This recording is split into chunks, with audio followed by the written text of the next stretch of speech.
بڑے عرصے سے ہم سن رہے تھے کہ تحریک تحفظ آئین پاکستان کا جو پلیٹ فارم ہے اس سے حکومت کے خلاف کچھ جلسہ کیا جائے گا یا جلسے کا آغاز ہوگا. اب فائنلی 20 اپریل کو ایک ڈیٹ مل گئی ہے.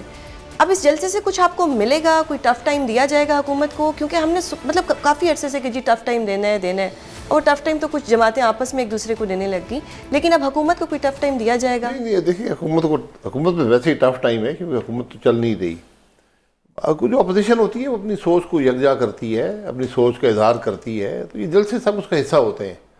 یہ مقصد یہ نہیں ہوتا کہ آپ حکومت کو ایک جلسے سے گرا دیں گے. آپ نے ہائی لائٹ کرنا ہوتا ہے ملک کے مسائل کیا ہیں, حکومت کی ناکامیاں کیا ہیں, تنقید حکومت پر کرتے ہیں. یہ ایک سلسلہ ہوتا ہے سیاست کا.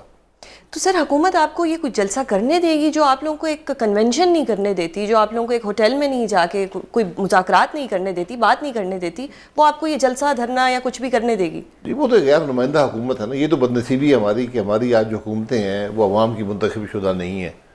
تو وہ جمہوریت سے گھبراتے ہیں, وہ عوام کی رائے سے گھبراتے ہیں, وہ جمہوری پارلیمانی قدروں کو دبانے کی کوشش کرتے ہیں.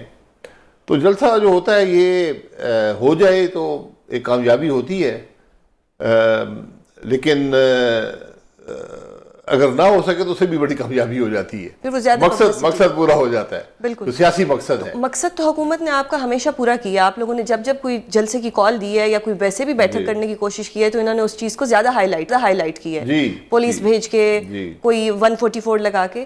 اب آپ کو کیا لگتا ہے کہ اس تحریک سے کچھ ایسا ہو سکتا ہے کہ حکومت پہ بھی بوجھ پڑے اور کچھ تو ہو, کوئی اسٹیبلشمنٹ بھی کوئی اپنی سائٹ چینج کرنے کے لیے راضی ہو؟ نہیں, سائٹ چینج کرنے کی ضرورت نہیں ہے. اگر وہ خوش ہیں, اسٹیبلشمنٹ بھی خوش ہے, حکومت بھی خوش ہے, بس ٹھیک ہے, پھر حکومت چلائیں, پھر ملک کو چلائیں. لیکن ملک چل نہیں رہا. یہ بات بڑی واضح ہے کہ آپ کے معاملات نہیں چل رہے, ملک آگے نہیں بڑھ رہا, ملک کے مسائل حل نہیں ہو رہے بلکہ اضافہ ہو رہا ہے لوگوں کی تکلیف میں.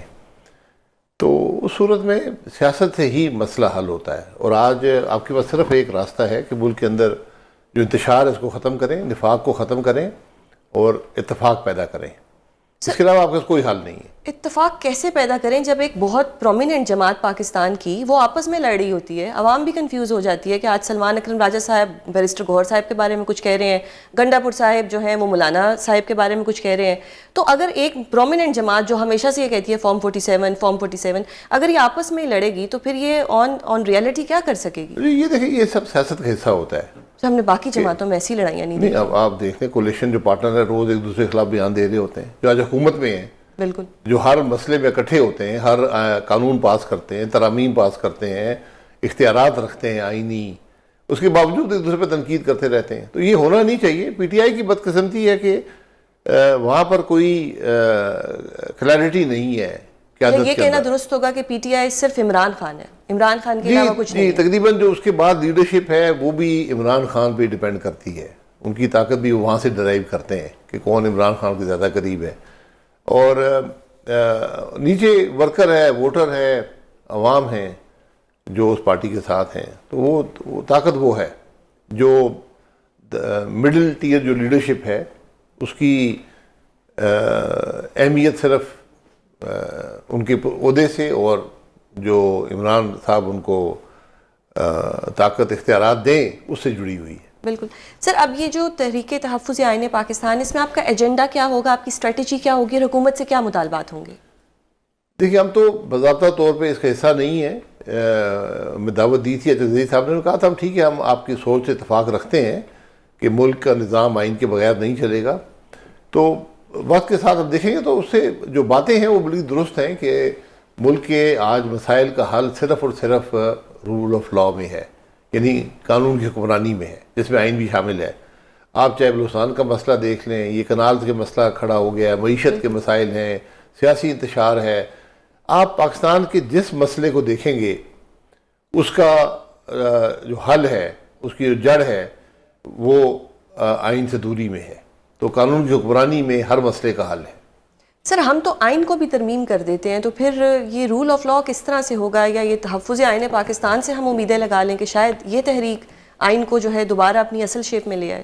جی ہم یہی بات کر رہے ہیں. جو تحریک تحفظ آئین ہے اس کی بنیادی بات ہی یہ ہے کہ ملک کا نظام آئین کے مطابق ہو, ملک میں قانون کی حکمرانی ہو, اور جو آج ترامیم ہوئی ہیں یہ بدقسمتی ہے. ترامیم ہوتی ہیں آئین کے اندر لیکن بڑی سوچ سمجھ کے ہوتی ہیں.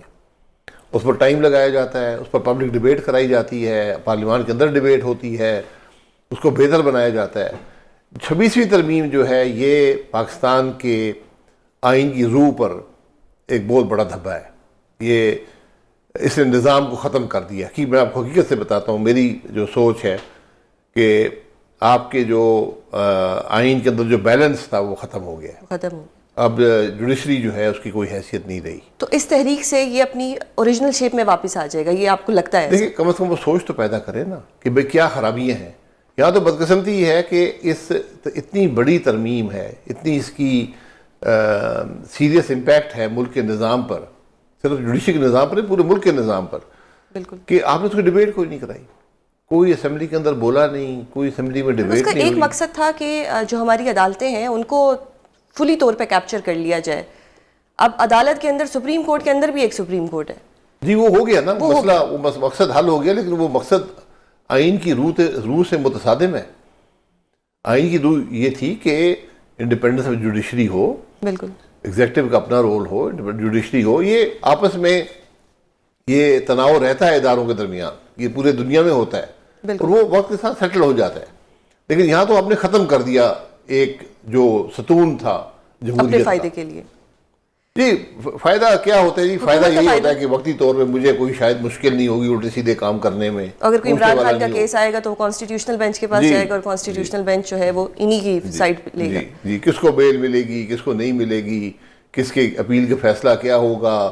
آپ ریٹ پٹیشن کانسٹیٹیوشنل پٹیشنز کریں گے, ان کو کچھ سنے گا نہیں. جیسے ریزرو سیٹس کا ریویو یہ سب معاملے آپ دیکھ رہے ہیں. جج کون لگائے گا, کیسے جج لگائے گا, بالکل مرضی کے. یہ آپ میرا خیال ہے کوئی ایک اس پہ اسٹڈی کر لے کہ پچھلے 30 سال لینے جو جج لگے ہیں وہ کیسے تھے, کون تھے, اور ان کی کیا کارکردگی رہی ہے. جو آج لگے ہیں یہ کون ہیں, کیسے ہیں, کتنی قابلیت ہے.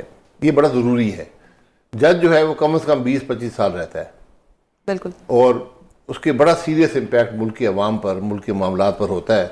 اگر ہم جج ہی کمپٹنٹ نہیں لگائیں گے, ہم جج ہی کمپرومائز لگائیں گے تو پھر ملک تو بالکل نہیں چلے گا. سر یہ بات آپ جیسا سینئر بندہ سمجھ رہے ہیں, میرے جیسا کل کا آیا ہوا بندہ بھی سمجھ رہے, تو یہ ہمارے حکمران کیوں نہیں سمجھ رہے؟ یہ کیا سب دیکھیں انہوں نے اپنا اصولوں کا سودا کر لیا, ضمیر بیچ دی ہے.